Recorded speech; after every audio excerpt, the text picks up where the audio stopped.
Dames en heren, heel hartelijk welkom bij deze hele speciale uitzending van Venray in Bedrijf. Want deze hele uitzending staat in het teken van de verkiezing starter van het jaar.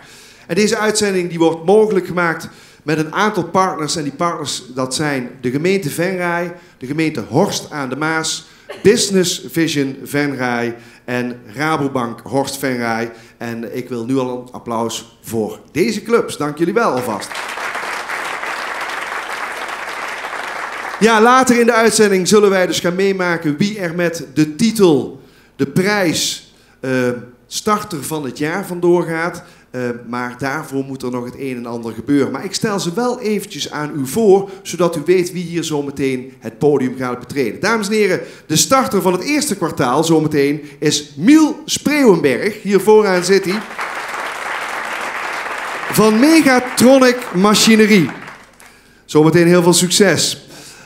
De winnaars van kwartaal 2, ik zie ze daar al zitten, de gebroeders Daan en Wouter Verheijen van Vaktuinen Venray.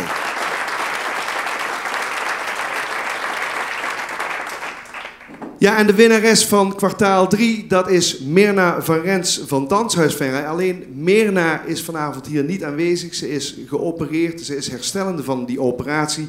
Maar ze wordt vanavond waardig vervangen, waargenomen door Karen Groene en Eva Rutte.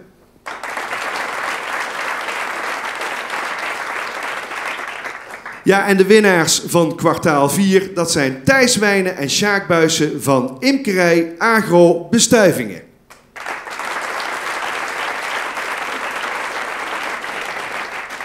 Ja, en dit zijn dus de hoofdrolspelers van vanavond. En zij zullen zich zo meteen hier aan ons gaan presenteren, aan het publiek van Peel en Maas TV.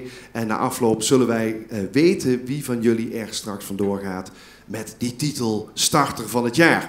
Maar voordat het zover is, wil ik eerst een aantal mensen van de organisatie even kort hier bij me uitnodigen om een paar vragen te stellen.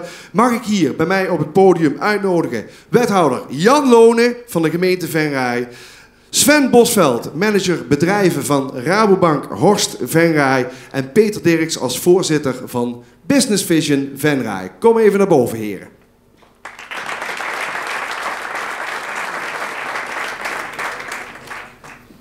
Ja, Peter die komt er ook aan.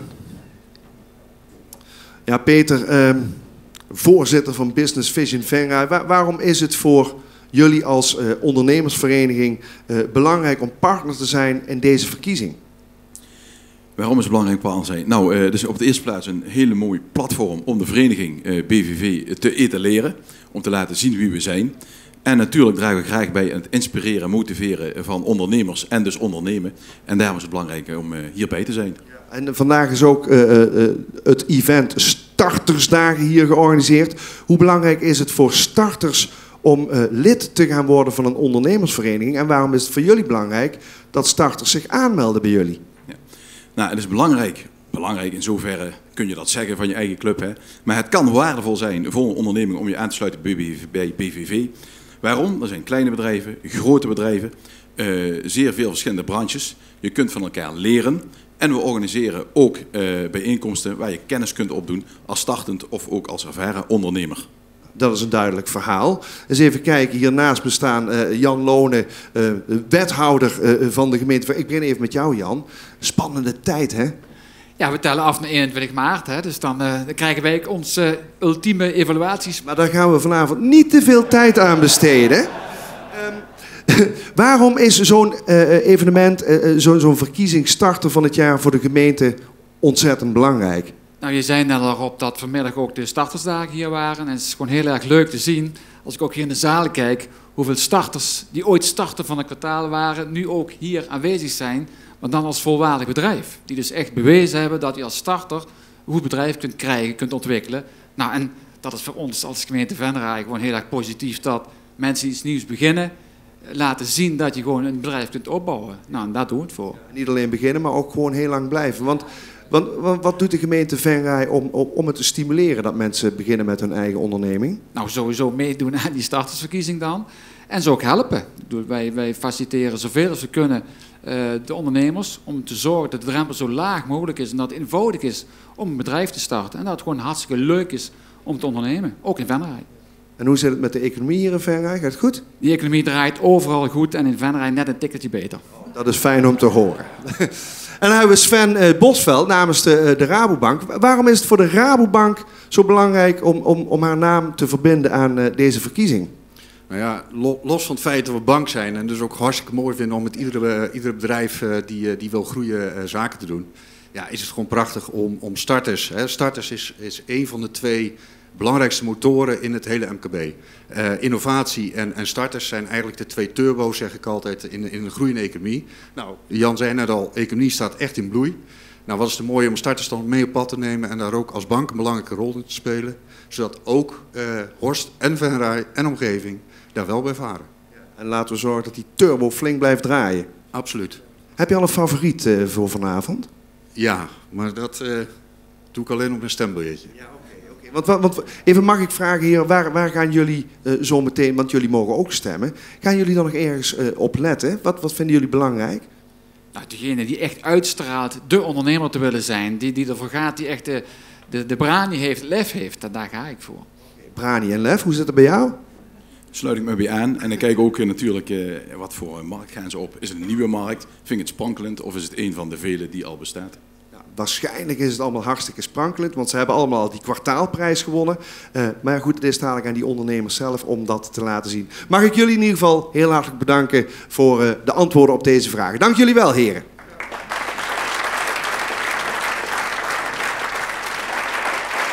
Ja, dames en heren, we gaan beginnen. De eerste ondernemer die wij zo meteen hier op het podium gaan zien en waar we wat nader kennis mee gaan maken is Miel Spreeuwenberg. En zijn bedrijf heet Megatronic Machinerie. Een bedrijf dat zich bezighoudt met mechatronica. Wat dat is, ik heb geen flauw idee, maar ik ben ervan overtuigd dat ik na deze presentatie daar wel alles van weet. Dames en heren, mag ik een groot applaus voor Miel Spreeuwenberg.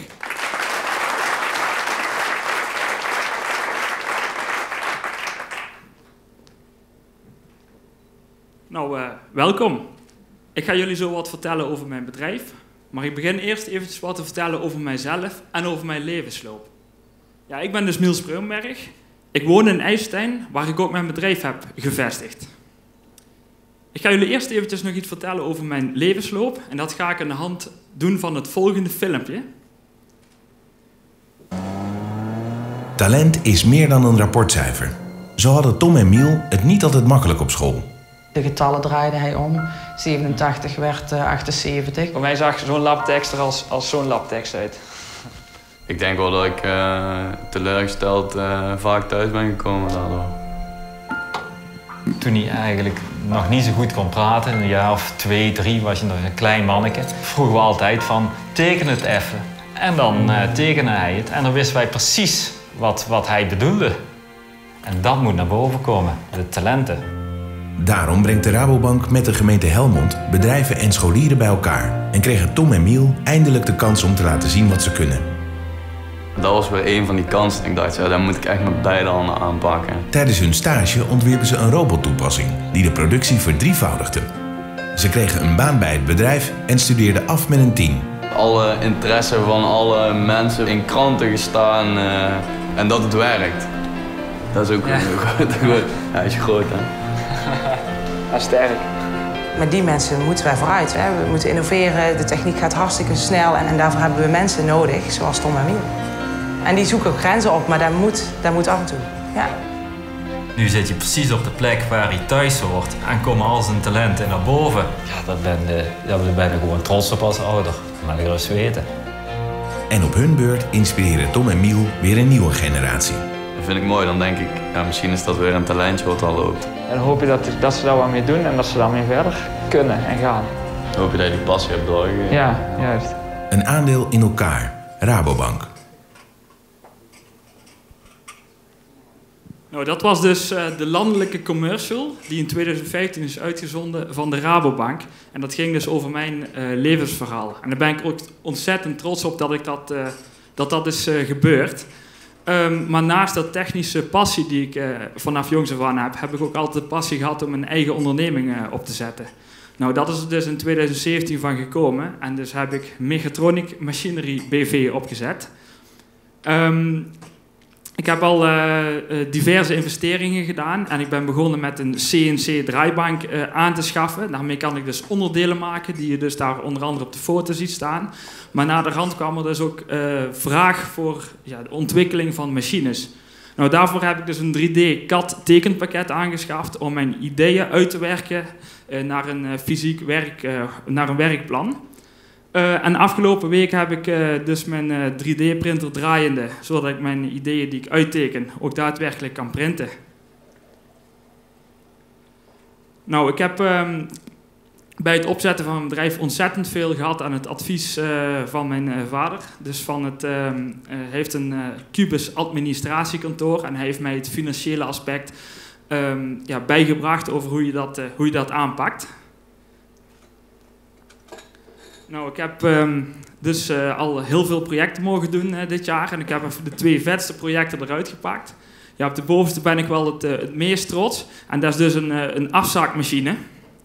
En die machine maakt dus volautomatisch deze zakken, die hij daarna vult met couscous, bulgur of spaghetti. Dat doet hij met 5 kilo per zak. En uiteindelijk gaat hij 1800 kilo spaghetti per uur produceren. En op dit moment heb ik dus het tekenpakket gedaan, de bouw en ook de installatie van de machine. En op dit moment zijn we dus aan het testen. En we hebben al een aantal succesvolle tests gehad. Nog wat optimalisatie en we zijn er. Die machine die eronder staat, daarvan heb ik dus het tekenpakket mogen aanleveren. En dat is een machine die maakt deze profielen volautomatisch. En dit zijn profielen die worden gebruikt in tuinbouwkassen. Dit zijn dus zeg maar de pilaren waar de ramen in geplaatst worden om vervolgens de wanden of de daken te maken. Dat kan deze machine volautomatisch en dit is natuurlijk een klein stukje. Hij kan tot 6 meters profielen maken.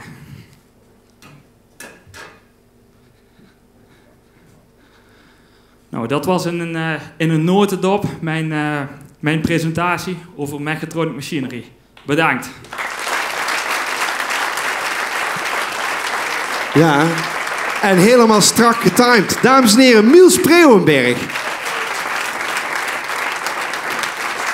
Ja, dames en heren, dan stel ik u heel graag voor aan de winnaars van het tweede kwartaal.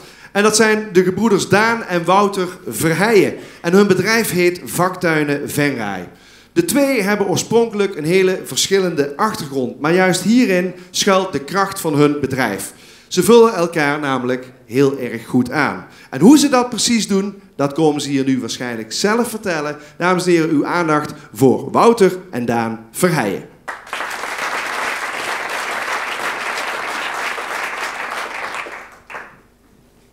Goedenavond allemaal. Om wat te vertellen over de start van Vaktuinen wil ik jullie graag even meenemen naar de periode dat Daan en ik het huis uitgingen.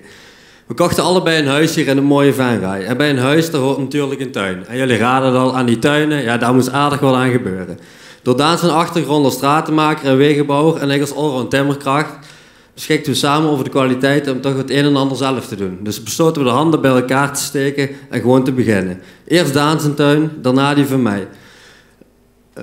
Al snel hoorden we via vrienden en familie dat het erg gaaf was wat we gemaakt hadden. Met de vraag of we misschien ook wat voor hun konden betekenen. Daan en ik vinden alles leuk, zolang we maar vette dingen kunnen maken. Voordat we het in de gaten hadden, waren in de weekenden overal al flink aan het werk. Op dat moment kregen we snel in de gaten dat er vraag was naar mensen die de aanleg van een complete tuin organiseren. Daan en ik keken elkaar aan en dachten, hier moeten we ook mee. Aangezien Daan nou het werk niet meer door kon groeien en het toch wel graag wilde, en ik als timmerman binnen in een timmerfabriek werkte en toch weer heel graag naar buiten wilde, was een idee geboren. Zo zijn we eens een beetje uit gaan zoeken, wat komt er nu allemaal kijken bij het beginnen van een eigen bedrijf. Over onze kwaliteit als vakman hoeven we ons geen zorgen te maken. Maar er komen natuurlijk ook nog dingen bekijken waar we helemaal geen verstand van hadden. Boekhouding, offertes maken, facturen maken, verzekeringen. Toen hebben we die dingen allemaal op een rijtje gezet en verschillende ondernemers gesproken om te vragen hoe het nu is om een eigen bedrijf te hebben.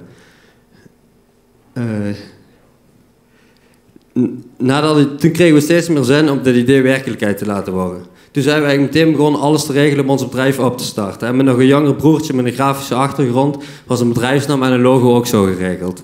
Maar wat doen we nu eigenlijk precies? Vaktuinen is een bedrijf dat de complete aanleg van een tuin organiseert. Van A tot Z, van oprit tot overkapping. Denk hierbij aan sierbestrating, tuinhuisjes, overkapping, schuttingen en alles wat erbij komt kijken. Doordat wij in een hele korte tijd een netwerk van betrouwbare partners opgebouwd hebben, kunnen klanten ervan op aan dat wij alle zorgen uit handen nemen en alle voorkomende werkzaamheden in de tuin organiseren. We willen unieke tuinen aanleggen waarbij de kwaliteit hoog ligt. Doordat we vooraf met de klant een uniek ontwerp maken, gewoon op papier of sinds kort ook in 3D, kan de klant van tevoren precies zien hoe de ideeën er werkelijk uitkomen zien. Vorig jaar hadden we zelfs een klant die ging, nadat we het ontwerp hadden gemaakt en goedgekeurd was, met vertrouwen 2 weken op vakantie, zodat alles netjes uitgevoerd kon worden en als hij terugkwam van vakantie, zijn vakantie voor kan zetten in zijn eigen tuin. We willen graag voor onze klanten een droomtuin aanleggen waar ze kunnen ontspannen, lekker eten, feestje geven of juist helemaal tot rust kunnen komen. Aangezien de eerste mooie opdrachten van dit jaar binnen zijn en het weer al wat beter zet te worden, zijn we er helemaal klaar voor nieuw seizoen. We hebben er heel veel zin in. Verder, waar willen we eigenlijk naartoe met vaktuinen? We hebben eigenlijk niet echt de potentie om heel groot te worden. Omdat we de kwaliteit van het werk hoog willen houden, zullen Daan en ik ervoor zorgen dat we altijd zelf nauw tot het werk betrokken staan. Als we met een klein team van vakmensen aan het werk zijn, lijkt ons dat meer als voldoende. Daan is ook in bezit van zijn leermeesterspapieren, zodat we ons ook kunnen inzetten als leerbedrijf. Omdat we vinden het belangrijk om onze kennis door te geven en daarom hebben we sinds kort ook een jongen via een BBL-opleiding in dienst. We vinden het belangrijk te investeren in goed personeel. Verder investeren we vrijwel iedere euro die binnenkomt in ons bedrijf. Zo hebben we al veel sneller dan verwacht een tweede bus. En vorige week hebben we ook nog een mooi nieuw loadertje gekocht. Ook zijn we al voorzien van een mooie werkplaats. Dat het zo snel zou gaan, dat hadden we zelf ook niet verwacht.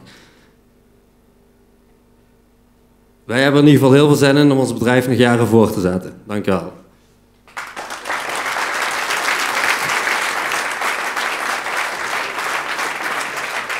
Ja, Daan en Wouter, dankjewel. Dat was ruim binnen de tijd. Als jullie die tuinen net zo snel aanleggen als dat jullie praten, dan is die tuin zo klaar. Mag ik een groot applaus voor de 2 heren. Dank jullie wel, jongens. Ja, dan gaan we nu kijken naar de winnaars van het 3e kwartaal. En de winnares van het 3e kwartaal is Mirna van Rens met haar bedrijf Danshuis Venray. Alleen Mirna, ik vertelde dat al, is onlangs geopereerd en ze is herstellende van die operatie. Maar ze wordt vanavond vakkundig vervangen door Karin Groene en Eva Rutte. Danshuis Venray verbindt mensen met elkaar door middel van kunstonderwijs. En hoe dat verbinden dan gaat, dat komen de dames zelf vertellen. Dames en heren, uw aandacht voor Karin en Eva.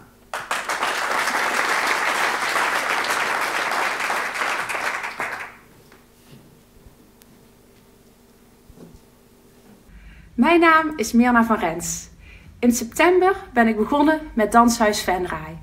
Wat met een idee begon, is uitgegroeid tot een succesvol plan. Helaas kan ik er vanavond niet bij zijn. Maar ik weet zeker dat jullie gaan genieten van de presentatie van Eva Rutte en Karin Groene. Goedenavond, mijn naam is Karin en naast mij staat Eva. Wij zijn beide afgestudeerd dansdocent en inmiddels zo'n 10 jaar werkzaam in het kunstvakonderwijs. Samen met Mirna hebben wij Danshuis Venray opgericht. En Danshuis Venray is een organisatie die door middel van dans en kunst zorgt voor een fijne, veilige, maar ook bruisende leer- en leefomgeving hier in Venray.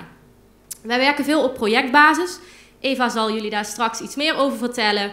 En naast de projecten hebben wij een vast lesaanbod voor onze danscursisten. Die wekelijks lessen kunnen komen volgen. En dat is van jong tot oud in diverse dansstijlen. Dus er is voor ieder wat wils. Naast ons mooie vak als dansdocent heb ik ook een grote affectie voor Venray. Venray biedt daarom ook heel veel verschillende soorten mogelijkheden op gebied van kunst en cultuur. Denk daarbij aan wat wij bijvoorbeeld geven, workshops op basisscholen, workshops op middelbare scholen, optredens, straks met Koningsdag. Laatst nog met optreden in het Zoopark van Overloon bij het openen van een nieuw giraffenbedrijf was bijvoorbeeld. En optredens van koren en verenigingen. Wij grijpen dan ook graag iedere kans aan om te vertellen hoeveel Venray biedt op het gebied van kunst en cultuur. Ondernemen in de kunstensector, juist nu er de afgelopen jaren zoveel op bezuinigd is. Je zou je af kunnen vragen, is dat wel haalbaar? Nou, wij kunnen daar volmondig ja op zeggen. In september 2017 zijn wij heel goed van start gegaan met Danshuis Venray. En sindsdien zien wij nog steeds een groei van 20% in ons leerlingenaantal, die 1 of meerdere keren per week de danskunst komen beoefenen. Daarnaast zien we een groei van 30% op projectbasis. En een mooi project dat ik graag uit wil lichten is Cultuur in de Klas. Dit doen wij op basisscholen. En door middel van Cultuur in de Klas komt ieder kind in Venray, in de gemeente Venray, in aanmerking met dans en met kunst. Ontzettend belangrijk naar onze mening, want door kunstonderwijs wordt de kwaliteit van het reguliere onderwijs verhoogd. Kinderen leren vaardigheden en kwaliteiten door middel van onze workshops die ze in kunnen zetten in het reguliere onderwijs. Ook kunnen wij als vakdocenten de docenten in het basisonderwijs inspireren.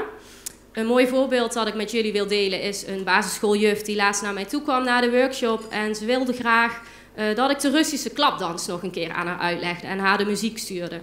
Zodat ze tijdens het leren even met die kinderen kon ontspannen en dat ze hun hoofd weer leeg kunnen maken, zodat ze daarna ook weer beter kunnen rekenen of de taal kunnen begrijpen. Dus dat verbetert elkaar, dat versterkt elkaar. Een ander mooi verhaal is het verhaal van Emma en dat gaat Eva jullie vertellen.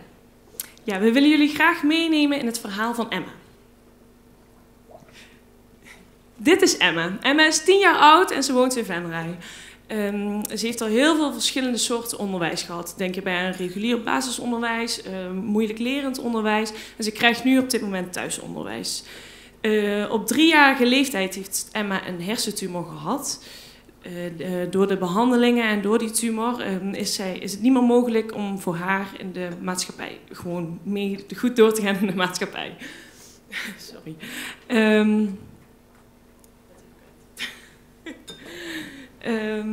Emma's moeder die kwam naar ons toe of Emma niet toch met ons mee kon komen dansen. Wij als dansdocenten moesten hier natuurlijk goed over nadenken. Want wat heeft het effect op de andere kinderen in de groep dat Emma met hun mee kon dansen? Of wat vergt het ons aan tijd en energie om haar mee te brengen in de groep? Maar we waren toch te nieuwsgierig eigenlijk, dus we hebben toch besloten dat ze mee kon komen dansen. Dus Emma kwam dansen. En het ging heel goed. Iedere week komt ze vol energie en vol goede zin komt ze weer dansen. En ja, dan stel je de vraag, zou Emma de enige zijn in deze situatie?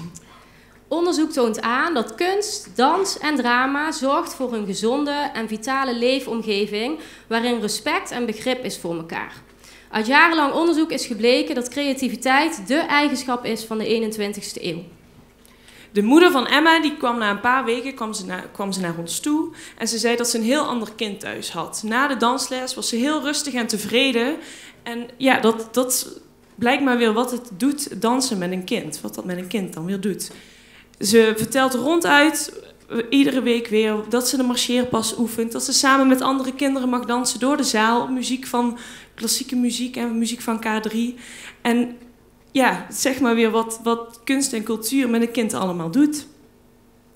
Door dans en kunst een samenleving die respectvol en begripvol met elkaar omgaat. Dat zou toch fantastisch zijn. Of je nu eigenaar bent van een organisatie, kinderen hebt.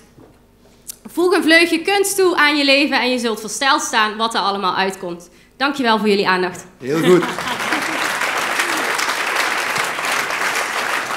Dames, dank jullie wel voor jullie presentatie. En ook mooi te zien dat het je volgens mij ook echt wat doet op het moment dat je hierover mag vertellen. Dank jullie wel. Groot applaus. Ja, dames en heren, we zijn alweer aangekomen bij onze 4e finalisten. En dat zijn de winnaars van het 4e kwartaal. En ze luisteren naar de naam Thijs Wijnen en Sjaak Buijsen uit Zevenum. En ze zijn hier vanuit het bedrijf Imkerij Agro Bestuivingen. En beide heren hebben van kinds af aan al een passie voor bijen. En vanuit deze passie en liefde voor de bij, en dat zal onze burgemeester Hans Gillissen deugd doen, kwamen ze op het idee om deze beestjes in te gaan zetten voor jullie business. En hoe en wat jullie dan precies doen, dat komen jullie ons nu vertellen. Dames en heren, groot applaus voor Thijs Wijnen en Sjaak Buijsen. Hoi, goedenavond samen. Ik ben Thijs Wijnen. We hebben samen het bedrijf Imkerij Agro Bestuiving. We zijn eigenlijk vanaf april bezig. En ja, dit is eigenlijk een nieuwe markt. Dus eigenlijk er zijn eigenlijk weinig imkers die dit doen, wat wij doen bestuiven. Dus het is van ons belang dat we zorgen dat het economisch belang hier in deze regio, met die bijen die we hier doen, flink goed bestuiven. Ja. Stel eens. Mijn naam is Sjaak Buijzen. Ik ben al sinds 1999 imker, dan hobby-imker. Ik kreeg ruim 2-3 jaar geleden kreeg ik de vraag van collega imker Thijs of we eventueel samen zouden willen gaan imkeren. Nou, dat was mijn antwoord al redelijk snel. Van dat gaan we doen, want het heeft alleen maar voordelen als nadelen met z'n tweeën imkeren en zo is het gegaan. Dus sinds kort zijn we dus beroepsimker. En onze naam Imkerij Agrobestuiving doet dus al vermoeden dat wij werkzaam zijn in de agrarische sector. En betrokken zijn bij de bestuiving van groente- en fruitteelt. De bestuiving is ons belangrijkste inkomstenbron. En daarnaast kopen we natuurlijk honing aan particulieren en bedrijven in onze regio. De regio is dan Zevenum en omstreken. Bijen is een duurzame manier van bestuiving en dit in tegenstelling tot hommels. Want vaak is het zo, hommels die worden op de markt gebracht, die worden ingevoerd van het buitenland. Die worden een aantal weken geplaatst in de kast en daarna worden ze als schroot eigenlijk bij het huisvul neergezet. Of zo moet je dat eigenlijk zien. Terwijl bijen die gaan meerdere jaren mee. Ja, eigenlijk worden die constant ingezet. Die worden, zeg maar, als ze volk terugvallen in sterkte, dan gaan we dus die volken gewoon weer, die nemen dan terug. En dan zetten we ze een plaats neer en dan laten ze eigenlijk weer op sterkte komen. Zodat we ze dan weer de volgende keer weer in kunnen zetten. En daarbij, wij gaan eigenlijk is het zo, we gaan de boer op, we gaan dus naar de tuinder toe en dan is het dus dan gaan we bekijken hoe eigenlijk het stuk ligt, zeg maar het stuk grond of het perceel, net hoe je het wil noemen. Nou, dan gaan we dus met die agrarie gaan we gewoon een plan maken. En dat plan, dan gaan we kijken hoe moet de vliegopening naar het gewas toe, hoeveel volken zetten we daar neer, hoe lang zetten we de volken in. En zo proberen wij dan eigenlijk met name courgettes, pompoenen en allemaal die gewassen eigenlijk te bestuiven. Nou, wat we hier hebben meegebracht, dan kun je een beetje zien wat zeg maar, vanaf het begin tot nu eigenlijk de samenstelling is geweest van waarin de bij altijd geleefd heeft. Hij heeft eigenlijk geleefd vanuit de boomstam, heel vroeger. Van daaruit is hij in deze korf terechtgekomen. Daarna in deze houten kast. En wat we nou de laatste jaren vooral zien is de kunststof, de Tempexkast. Wat natuurlijk weer een grote voordelen heeft, de Tempexkast ten opzichte van een houten kast. Dat deze gewoon voordelen heeft ten opzichte van de houten, dat hij gaat langer mee. De bij houdt zich hij voelt zich daar beter thuis. Ja. Hij heeft minder warmte nodig. En het nadeel is misschien dat je voorzichtig moet zijn met ergens tegenaan stoten. Maar wat we daar weer op bedacht hebben is door zelf een houten onderstel te maken. En daardoor is de kans op beschadiging minder groot. Ja, eigenlijk met bestuiven ook. Ja, wij bestuiven eigenlijk. We beginnen eigenlijk met de blauwbessen, of eigenlijk met de blauwbessen. We beginnen eigenlijk met fruit. Daar beginnen we eigenlijk mee. En dan zijn wij zowat bij het fruit klaar. En dan is het, kunnen de bijen nog naar de blauwe bessen? Dat is dan natuurlijk de vraag. In de regel kan dat, maar er zijn momenten dat het gewoon niet kan. Dan halen we de volken terug. Nou, dan worden die eigenlijk weer zeg maar geplaatst. Daar blijven ze een tijd lang staan. En dan worden ze eigenlijk weer uitgezet naar de pompoenen. Nou, de courgettes, noem maar op wat dan. Het gewas is sierfruit. Dus het is eigenlijk een heel breed gebied. Dus, en eigenlijk in deze regio doet dit eigenlijk, er zijn eigenlijk niet dat ik weet dat hier iemand doet. In deze regio, dat moet ik goed zeggen, maar... Allee, goed, ik ben blij dat al iemand de bühne komt te lopen. Ja, dankjewel. In ieder geval bedankt voor de belangstelling. Ja. Goed, zo mag ik jullie ook heel hartelijk bedanken. Geef ze nog een groot applaus. Thijs en Sjaak. Okay.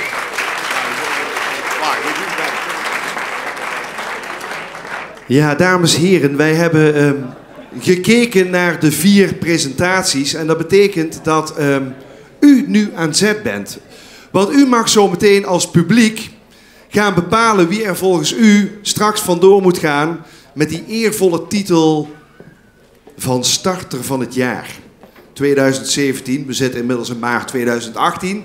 Maar u mag die titel nog heel lang dragen. De starter van het jaar 2017. Ik wil u allemaal vragen om het stembriefje duidelijk in te vullen. Ik hoef denk ik niet te vertellen dat u 1 kruisje mag zetten. Of in ieder geval 1 stem mag uitbrengen. Anders is het stembiljet ongeldig. Meneer Lone, u weet er alles van, hè, met stembiljetten, hoe dat gaat.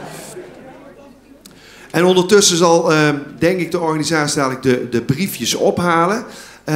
En ik wil dan ook vragen, als ze tenminste haar eigen stembriefje al heeft ingevuld, of de winnares van vorig jaar, en dan heb ik het over Olga Roffers van Zwart op Wit Notariaat, of zij even hier naar voren wil komen. Dames en heren, Olga Roffers.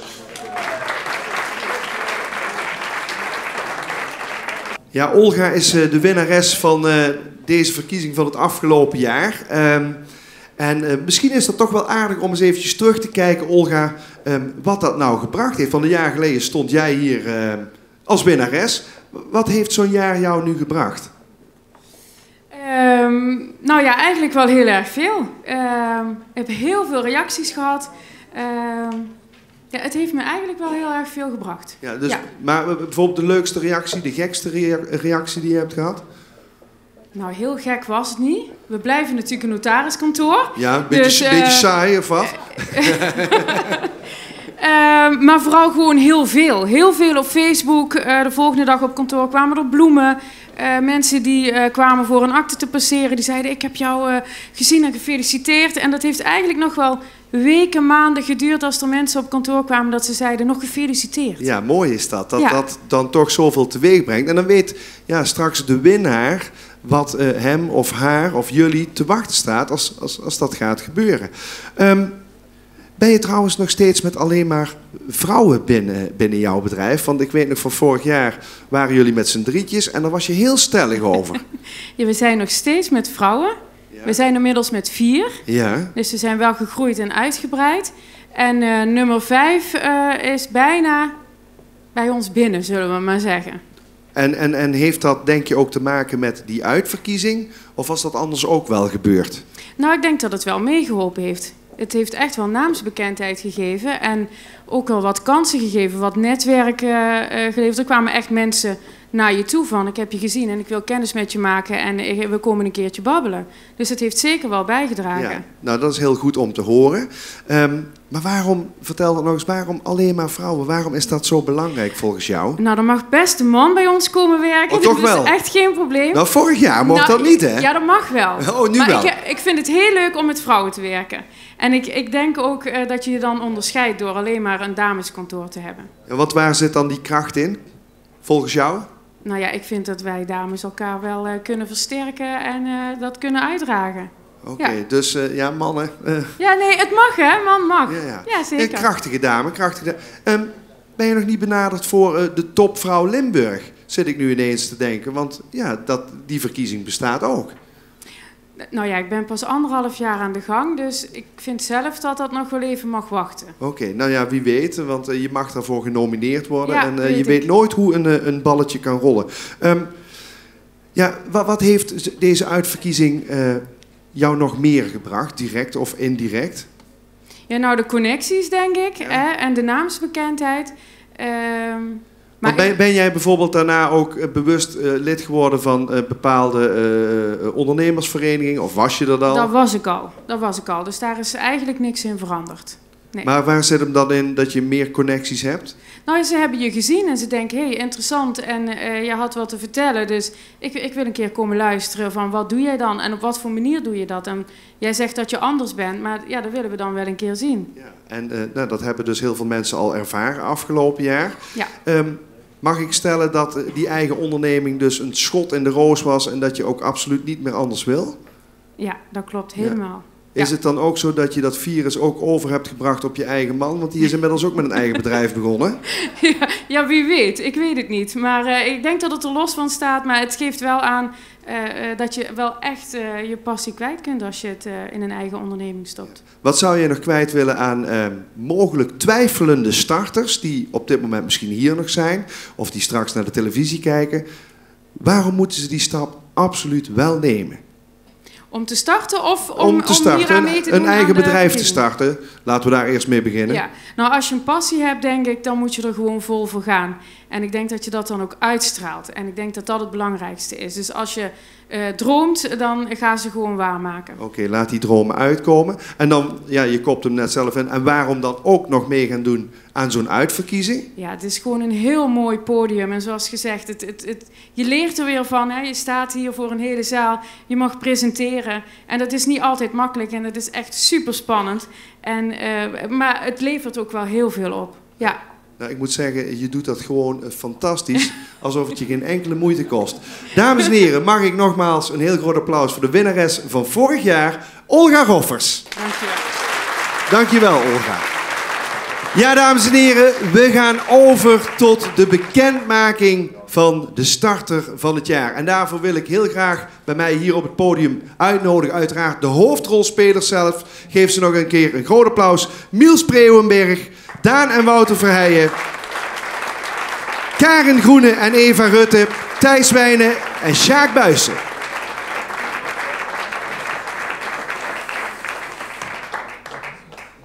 Ja, en jullie zijn natuurlijk allemaal al winnaars, sowieso die kwartaalwinnaar. Maar zometeen is er maar eentje die er vandoor gaat met deze prestigieuze titel van starter van het jaar. En dat zal bekend worden gemaakt volgens mij door een clubje wijze mannen die ik daar zie staan. Mag ik hier bij mij op het podium ook uitnodigen Peter Dirks, Sven Bosveld, Jan Lonen en Bob Vostermans.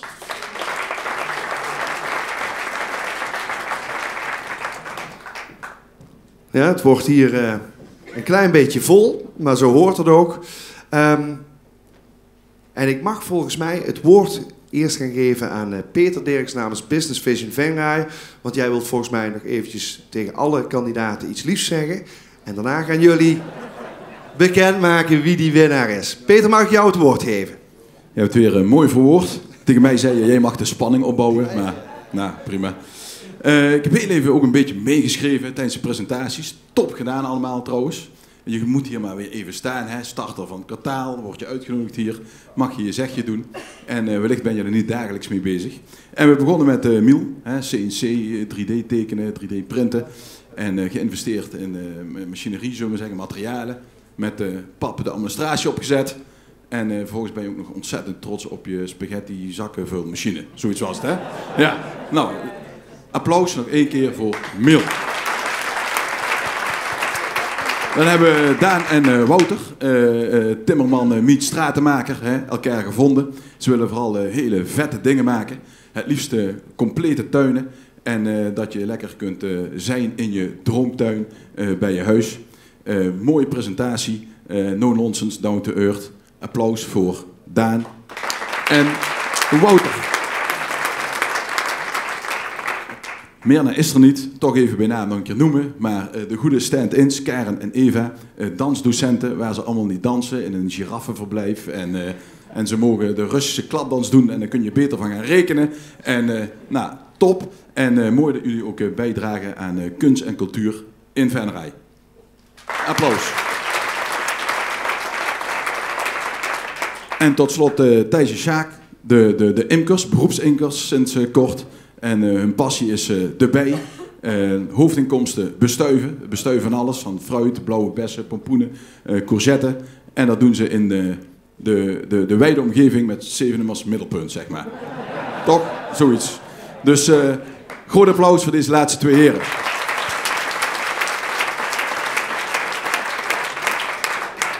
En terecht, ze spranken allemaal op, dat zei je straks al, allemaal winnaars van het kwartaal. Maar wie is dan?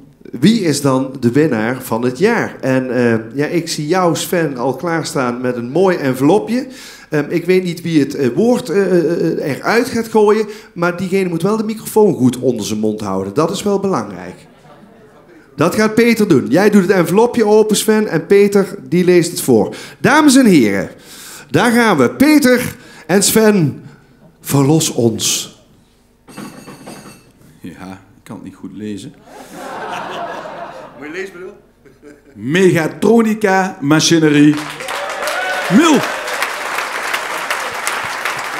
De starter van het jaar 2017, Miel Spreeuwenberg, dames en heren.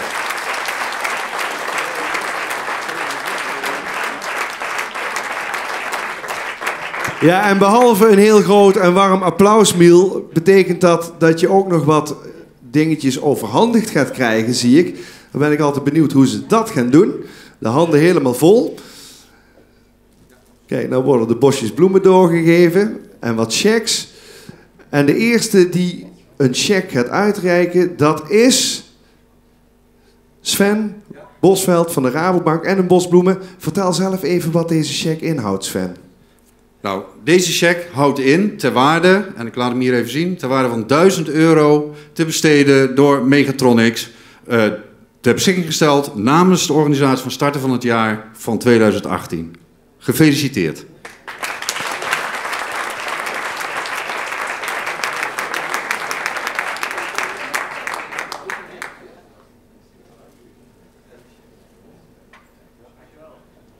Heel goed, en dan heb je je handen al lekker vol, maar ik zie dat onze Peter ook nog wat mee heeft genomen. Peter, vertel. Nou, traditiegetrouw doen we als BVV altijd de winnaar. Doen we ook een cadeau en dat cadeau is, krijg me even aan de winnaar, 1 jaar gratis lidmaatschap van Business Vision Venray. Gefeliciteerd.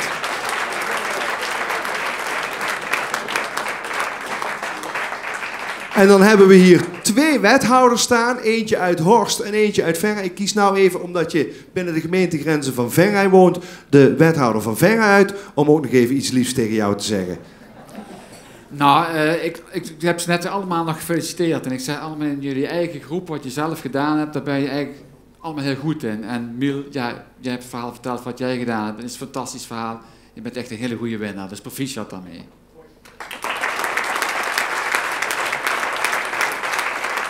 Ja, dankjewel Jan. Maar wie we natuurlijk ook even om een reactie willen vragen, dat is de winnaar zelf. Miel, wat wil jij zeggen? Wat gaat er door je heen op dit moment?